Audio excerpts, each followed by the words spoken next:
Oke. Ya guys, kita kembali lagi tuh berbicara tentang berserah. Di dalam Yesaya 2 banyak berkata tentang nubuatan-nubuatan, tapi saya mau masuk tentang berserah.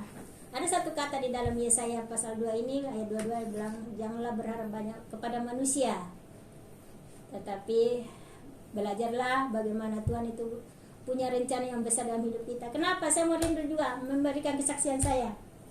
Saya orang sendirian, dan saya juga pernah mengenal namanya cinta. Saya juga pernah mengenal teman, saya juga pernah mengenal gereja. Sampai hari ini kan masih mengenal gereja. Saya juga pernah mengenal orang-orang di luar saya. Contohnya suku-suku yang tidak kenal Yesus, yang tidak percaya sama Yesus. Saya banyak bergaul dan banyak berteman. Tetapi saya banyak berfungsi di atas diriku. Saya tidak berfungsi bahwa bagaimana saya menangkap budaya mereka, bahasa mereka, hidup mereka, kelakuan mereka, tidak. Saya menangkap sesuatu hal bahwa Tuhan taruh kita di dalam dunia ini dengan menemukan orang-orang yang tidak dengan mungkin serasi dengan kita, bahasa kita, makanan kita, ucapan kita tidak sinkron, mungkin tidak nyambung, ada banyak hal.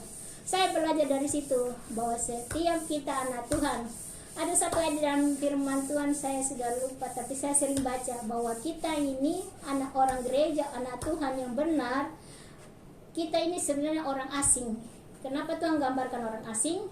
Karena sejak Tuhan berbicara kepada Adam dan Hawa di Taman Eden bahwa beranak cucu dan berkembang biaklah, dan keturunanmu akan menikmati. Dan ada satu ayat di situ bahwa engkau di antara mereka seperti orang asing. Dan itu saya nangkap dalam diri saya. Jadi kalau saya biasa bertemu sama siapapun, ya diriku suka ketawa-ketawa, suka cekling dan berbagai macam, itu diriku.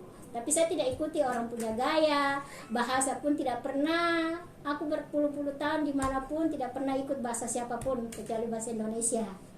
Orang Toraja aku juga tidak pernah aku sinkron ke sana. Kenapa? Saya punya diriku sendiri. Nah, demikian juga kalau jangan banyak berharap kepada manusia. Maksudnya apa?